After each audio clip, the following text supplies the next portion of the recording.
si damay liggéey fii laay liggéey justement mais luñ jot a gis nii dafa xaw a ñaaw trop wax dëgg fa yàlla ñaaw trop waaw nañu war a xoolaat suñu réew bu baax a baax ñu koy doxalee politiquement waaw politiquement te tamit jeunesse bàyyi nii jeunesse buy jur buñ nekk di jur nii moom mooy yor réew mi ëllëg te lii nii su fi continuer nii jeunesse buy ñëwaat loolu lay continuer waat à chaque fois ça se répète mais ça suffit quand même le Sénégal ça va mal quand même waaw ça va mal voilà.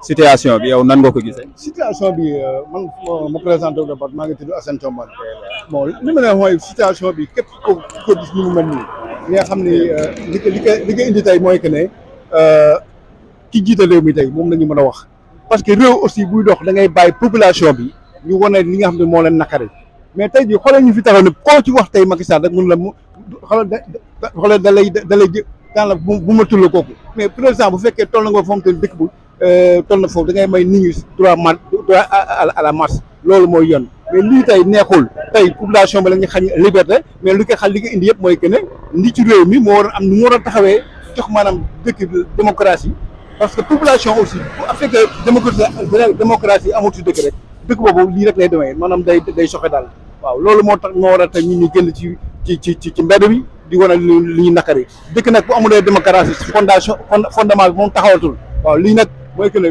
li ñuy laam-laame naan troisième mandat moom bu yow mu takk suuf le peuple seul le peuple est souverain tey jii Sénégal toll na ba mu te ku fi tudd troisième mandat gars yi dañ dal sa ko voilà.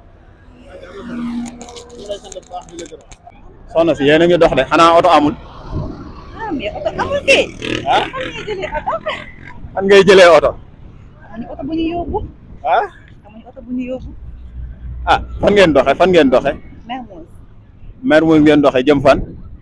ñi ñuy parcelle. di ñibbi parcelle. kon da ngeen nar a dox nii ba parcelle. papa parcelle mais ba gis lu ñu yóbbu rek xamuñu sax nañu am oto bu baax. noo gisee situation tey bi. c'est compliqué en tout cas. c'est compliqué. parce que tamit bu nekkee dañ la interdire marche. li nga xam te ne mooy apaiser situation bi le mieux mooy. nga bàyyi woon ko surtout bu nekkee dangaa nekk leader. te ñu topp sa ginnaaw dañ lay déglu. peut-être même soo leen waxoon ñu bàyyi dinañ la déglu. mais su nekkee nag dafay ku nekk dañuy xëccoo du sotti. day na waar daal mais daal yàlla dolli sutura. te saamu ñu mujj si jàmm aussi. jërëjëf jërëjëf jërëjëf comme ni ngeen koy gisee noonu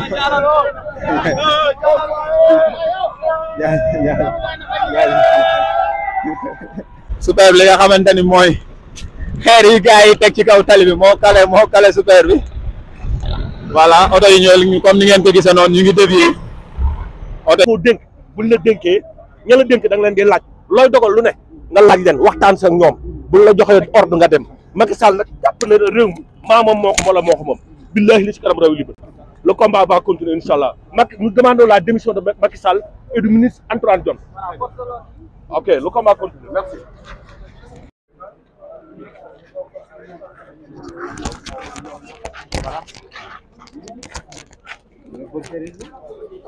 On est encerclé et l'auto veut se resserrer contre nous mais wa ilaa xam nañ lu ñuy def de toute façon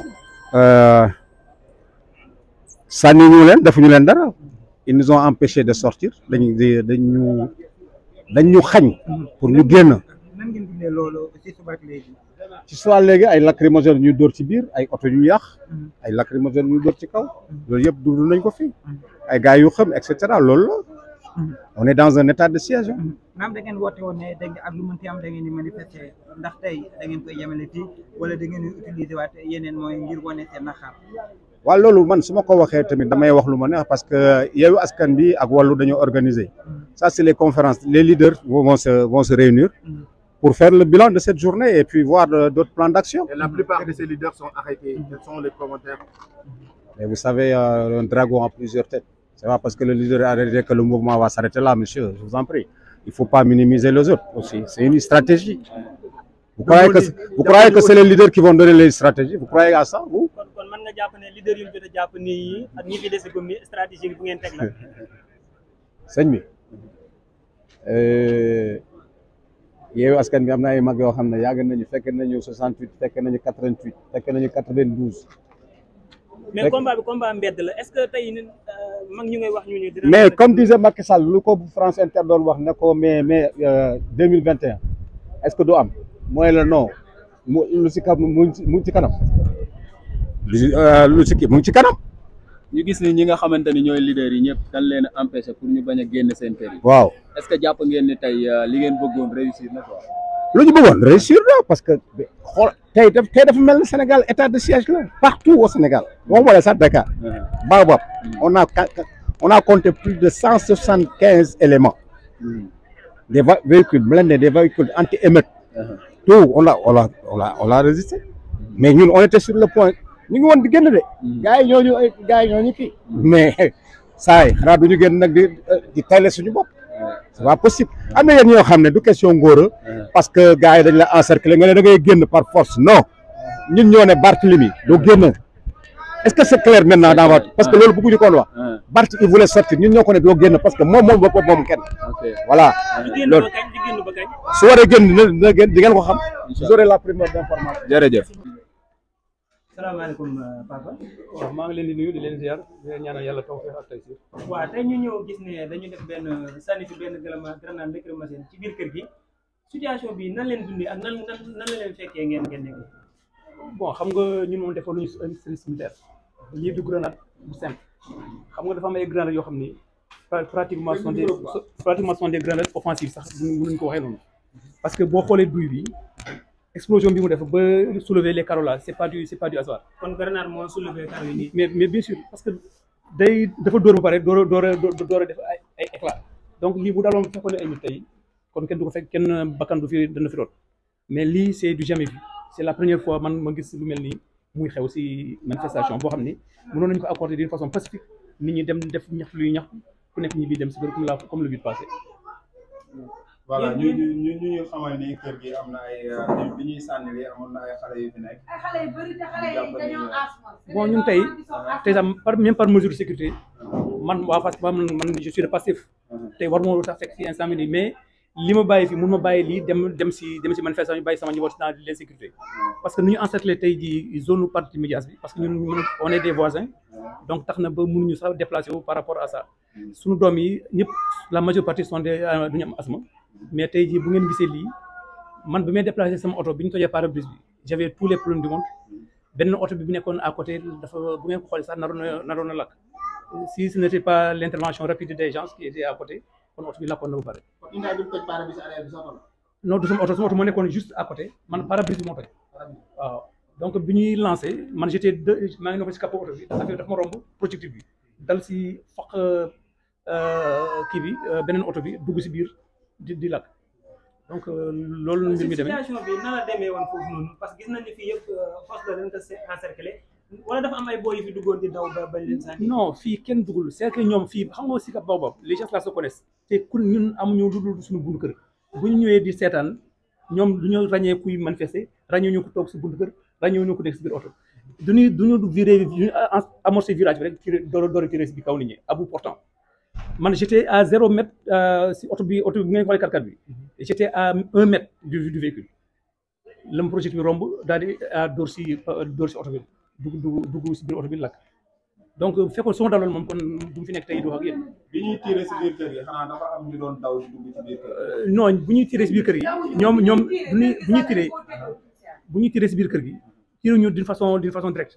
lu ñu yore seen genre fusil yooyu du ñu tiré en hauteur muy wàcc mel na ku yore canon ay 12-5 wala je ne sais pas ay 90 millimètres donc dafa mel ne noonu ñu koy tiré ko bu koy pointé daal di ko tiré en hauteur mu wàcc te loolu aussi si configuration kër yi loolu ce n'est même pas imaginable dans un pays normal alors que Macky Sall lui il est à Popenguine nekku fi ay doomam ñoo ngi fële di largué ay grenades yoo offensives si ay doomu jàmbur lii sont des criminels et ça il serait le premier président à être traduit boobu naka bàyyi xel parce que am na loo xam te ni mënatuñu ko condé yow nit ki mënoo ko dundal joxoo ko lekk joxoo ko naan joxoo ko gaz joxoo ko pétrole joxoo ko dara ba pare nga bëgg ko yar loolu mënul nekk sa doom sax boo ko juree boo ko bëggee yar na nga ko mettre dans des conditions idéales ça c'est le minimum pour un père de famille fekkee ni moom loolu lay woote dem fii ba France amul ku muy jokkal loolu ay des gens malpropres des gens indisciplinés yoo xam ne lu saa ko ba ñëpp teg seen bët te wax si dara lu dul dem di def ay selfie ak moom di def ay kenn xam la moom yaakaar ne ñun on est là pour tout simplement lu mu bëgg rek ñu jëm si loolu c'est trop c'est trop Macky il faut que mu xam ne moom nit ñi. alors papa ñu gis ne yow wax nga ko sànq membre bu Pastef nga boobu léegi tey jëloon ngeen décision pour dem foofu noonu pour def manifestation bi parce que loolu yi gàntal nañ leen ko quelle sera la suite. non la suite gis nga affaire bi ça c'est le début du commencement comme ni ñu koy faral di waxee ça c'est le début du commencement te ñun daañu dem de tey jii li sama doom yi nekk si dans une situation. tey ngeen dem wala suba. non ñun du ñu teggi lu mu laaj rek daañu ko def barke Sëñ Tuubaa lu mu laaj rek daañu ko def.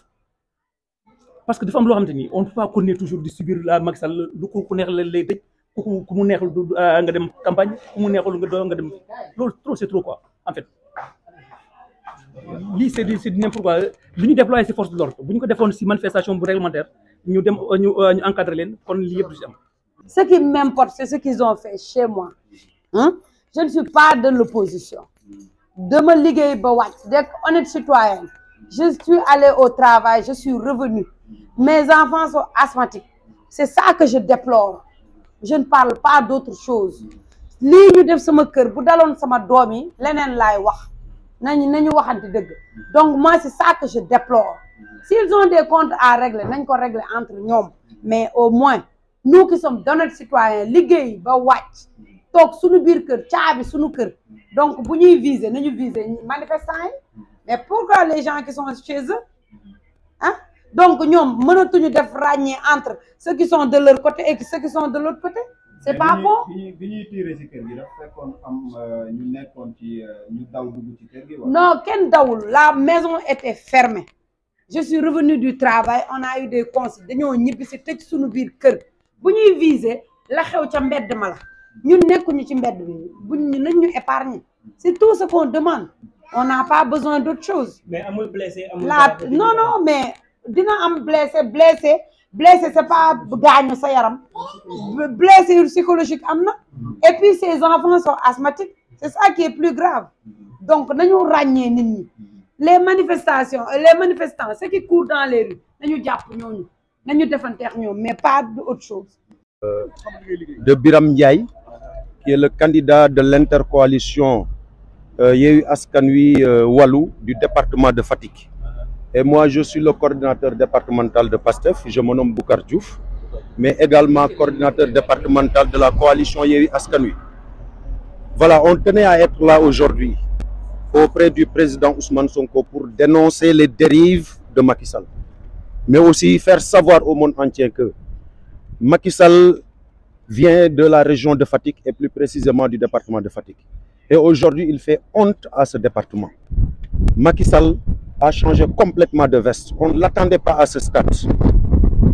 Opprimer les populations, opprimer la loi, interdire les citoyens d'exercer leurs devoirs, leurs droits. On ne l'attendait pas. Et le message principal qu'on va l'envoyer, c'est tout simplement lui faire savoir que on était en 2011 à la place de l'obélisque, avec lui, en train de combattre le régime de Wade, parce qu'il voulait un troisième mandat. Et c'est lui qui a tout simplement demandé aux Sénégalais d'aller déloger le président Abdoulaye Wade. C'est lui qui dénonçait le manque de liberté du temps de Wade. Aujourd'hui, il fait pire que le président Abdoulaye Wade. On n'a jamais vu dans l'histoire du Sénégal un président de la République qui empêche les citoyens de sortir et de manifester. On n'a jamais vu dans l'histoire du Sénégal un président de la République qui foule au pied la Constitution en empêchant un citoyen d'aller faire sa culte, exprimer son culte, excusez-moi. La liberté de culte est opprimée à partir d'aujourd'hui. Le président Macky Sall a montré vraiment son ambition, c'est de briguer une troisième candidature. Et on ne va pas le laisser faire. Jamais. On ne va jamais le laisser faire ça. Alors, autre chose, ce qu'on lui demande, nous venons de Fatick, ce qu'on lui demande, c'est de dissoudre le Conseil constitutionnel immédiatement, de le dissoudre et d'autoriser toutes les listes à participer aux élections pour la paix au Sénégal. C'est ça que ce message que nous lui envoyons. Autre chose, on s'adresse aux populations du Sénégal en leur disant que il est temps que vous sachiez que ce président est capable de marcher sur des cadavres pour rester au pouvoir. Il est temps qu'on se réveille, nous tous. Il est temps qu'on pense aux générations futures. En quoi faisant? En dégageant tout simplement Macky Sall et sa bande de kleptomanes qui est au pouvoir. C'est ça que je voudrais dire. Et je passe... On a vu que Ousmane Sonko est pris en otage chez lui. Comment vous trouvez cette situation? Bon, on va se battre. On trouve la situation très illégale et anticonstitutionnelle. Parce qu'Ousmane Sonko est un citoyen sénégalais qui a ses droits et qui a ses devoirs. Il a appelé tout simplement à la résistance. C'est ça qu'il a appelé. Et comme il aime le dire, c'est un droit constitutionnel. Il refuse, Ousmane Sonko refuse l'oppression. Et c'est la raison pour laquelle ceux qui n'ont rien compris le qualifient d'homme violent. C'est parce qu'il refuse l'oppression. Et on ne va pas laisser Macky Sall faire. Aujourd'hui, la situation est ainsi. Mais demain, après-demain, on va continuer, on va déloger les forces de l'ordre, donner la liberté au président Ousmane Sonko. Quel est le mot d'ordre de Yewwi Askan Wi à cette situation? Bon, je ne peux pas parler au nom de Yewwi Askan Wi dans le cadre général, mais quand même au nom de Yewwi Askan Wi dans le département de Fatick, je peux parler. En tout cas, dans le département de Fatick, le mot d'ordre de Yewwi Askan Wi, c'est tout simplement d'envahir le département et de faire tomber, de démentir le président quand il dit que Fatick est son titre foncier. On va s'investir et notre principal objectif, c'est de le battre pendant les législatives à venir. Il faut que je laisse la parole à mon ami. waaw maa ngi leen di nuyu li mu wax rek man ñaari moo laa ci wax man la Birame Ndiaye tête de liste majoritaire de la coalition de l'intercoalition Wallu Yewwi Askan Wi ñaari moo laa ciy wax benn bi mooy li ma wax mooy duñ battre campagne tant que suñ tête de liste titulaire proportionnelle validé wuñ ko bu fekkee validé wuñ ko élection du am bu fekkee ne Macky Sall veut le chaos koo nii ay waaw koo nii ay loolu daal la boobu laa bëggoon lancer li muy def dictature la te weesu nañ dictature dañ ne la démocratie c'est le gouvernement du peuple par le peuple pour le peuple si le peuple manifeste sa volonté de manifester ce dëkk bi am na suffisamment force de l'ordre pour encadrer manifestation je pense que li ñu génnee ci ay force de l'ordre pour mater les manifestants buñ ko woon yóbbu woon place publique ñu def marche bu civilisé ku nekk ñibbiwaat comme niñ ko defee woon le 8 suñ liste bi proportionnel titulaire Ousmane Sonko mooy suñ tête de liste man dans le département de Fatick nee naa leen duñ dem campagne tant que validé wul suñ tête de liste parce que photo Ousmane Sonko bi def kii nag par force loolu rek laa bëggoon wax bu fekkee ne kaw la bëgg nag moom moo xam waaw loo xam loolu la bëgg donc démocratie daal dina sax Sénégal bu soobee yàlla waaye duñ d'accord mukk nit dañuy imposer dictature waaw maa ngi leen di gërëm bu baax jërëjëf. waaw ma ñëwoon fii xool parce que man Pastef Rufisque Ouest laa bokk. Rufisque Ouest. waaw ñu ñëw pour xeex pour marche manifester ñu tere ñu ko alors que liñ préfet bi tere tegu ko fenn mënoon na constitution bi moo ñu ko may te bu ñu ko xeexul suñu àq ak suñu yelle bu ñu ko xeexul duñ ko mas a am te lii day wane ne recul démocratique am na parce que en 2011 ñun ñii ñoo ne woon au gris de l'Assemblée nationale ak waa M23 ak toutes les forces vives xeex loo xam ne pour le 3/4 liñ doon dagatee constitution bi kon tey bu ñu dellu siwaatee fii ñuy laam-laamee ndax 3e mandat war na am wala warul am kon nag doy na waar bu ñu dellu siwaatee tey tamit ñu ne amul benn force vive benn organisation politique boo xam ne warul mën a génn def manifestation ñaxtu li ko naqari kon recul démocratique am na kon nag lii moo tax ñun ñu bàyyi suñu yitte yëpp am nañ ay responsabilités si dëkk bi du ne politique rek moo ñu yëkkati mais dañuy xeexal pour d'autres générations parce que xeex dafay am sens du xeex pour reyante wala ñun parce que le mercredi passé dañu def manifestation bu mucc ay pacifique ñu pare le 8 bi ñu paree dañu nettoyer la place de la nation kon nous sommes des patriotes nous sommes républicains nous avons des revendications légitimes la liste Yewwi doit être acceptée et parce que elle est normale elle est recevable kon kañ waa kii ñoo warul bokk benn bokk yaakaar jaay doole bi dafa bari si dëkk bi léegi waaw jotaguñu confirmation bi malheureusement ñu ngi koy dégg benn tout tànk la bu grenade parce que boo xoolee dispositif bi ñu teg kon Sénégal war na am sécurité parce que temps yëpp ñu ngi doon jooytu naa sécurité amul si dëkk bi mais depuis hier dispositif sécuritaire bi ñu teg force de l'ordre yi ñu wàcc ci dëkk bi muy Dakar comme Ziguinchor et dans les autres axes bi ngay jógee Tëngéej di ñëw axes yi yëpp rond-point yëpp c'est ay blindés yoo xam ne man foog naa ne Sénégal amul loolu kon sécurité war na fi mën a am donc ñun li ñuy ñaan mooy que ñu delloo Sénégalais ak xam yelloo ba pare démocratie bi ñu may ko mu gën a dellu fi mu war a yegg parce que yeggoon na foo xam ne pays yëpp pays de la sous-région ñu bari dañu ci ñeewoon mais léegi Sénégal dafa def recul te on va vers une dictature ça c'est une dictature rampante nous demandons au président Macky Sall de savoir sortir par la grande porte il a été bien élu il a fait ses 2 mandats consécutifs il ne doit pas penser à un 3e mandat et un 3e mandat n'aura pas lieu Inch'Allah taxawaay bi dañuy continuer xeex des réponses politiques on va mettre en place des réponses politiques ba pare nag déglu kilifa yi parce que ñun tamit dañu am ay kilifa parce que Sénégal ñun ñëpp ñoo ko bokk kilifa yi ñu ngi wax ba sonn mais dara loo gis rek tout loo gis xëccoo boo gis rek c'est autour d'une table lañ koy kiwee ñun waxuñu ne bëgguñu toog waxtaan dialogue pour réew mi am jàmm mais nag gis nga régime actuel bi par la force rek ngay mën a xeex ak moom waaw par la force bien vrai rapport de force bien vrai que ne les urnes décident mais nag am na foo xam ne ñoom bi ñu bëggee xeexa Ablaye Wade dañu wàcc ci terrain bi te ñu ngi méttitlu di ñaawlu di naxarlu li fa amoon 2011 ba ay tout tànk ay bakken jog wadd si ñuy ñaan nag xeex bi ñuy xeexax moom nii muy xeex démocratique yàlla bu si benn bakken ñàkk ñu ngi jox benn information malheureusement mais na fi yem na doon pacifique la ñu waxoon bu ñu autorisé woon encadré ñu woon coow lépp du si wax dëgg yàlla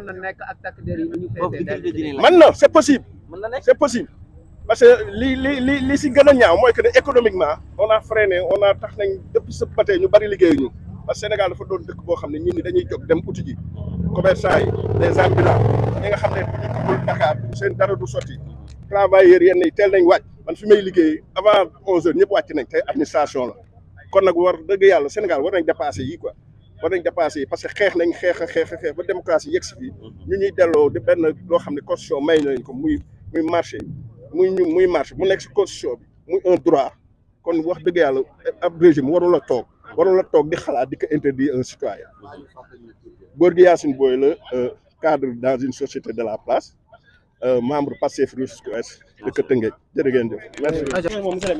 Oui, d'accord. Et puis, je crois que c'est déjà une victoire pour Yewwi Askan Wi et pour le peuple sénégalais. On a entendu qu'il y a eu un mort à Colobane d'après nos confrères de Walfadjri.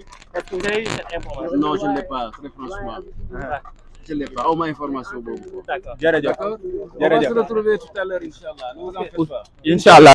Parce que je pensais que quand même notre pays avait franchi des seuils véritablement de la démocratie. Quoi qu'il advienne, je pense que nous devons trouver des compromis dynamiques qui permettent à chacun de pouvoir faire ce qu'il veut, mais dans la légalité. Mais pourquoi pas? C'est quelque chose de sacré qui est dans la Constitution. Il ne faut pas qu'on veuille une chose et son contraire. Je suis totalement apolitique, mais je suis conservateur de tous les acquis démocratiques. Et c'est fondamental. Et c'est-à-dire qu'on va droit vers le gouffre. Et moi, je parle au nom des générations futures. Parce que ils appartiennent au passé. Et il faut que maintenant, le Sénégal se redresse pour dire que on nous a donné un pays dans de très bonnes conditions. Il faudrait aussi que nous puissions léguer à nos générations futures un pays digne de ce nom. Il y aura un bon devoir de vivre ensemble. C'est ce que je veux dire.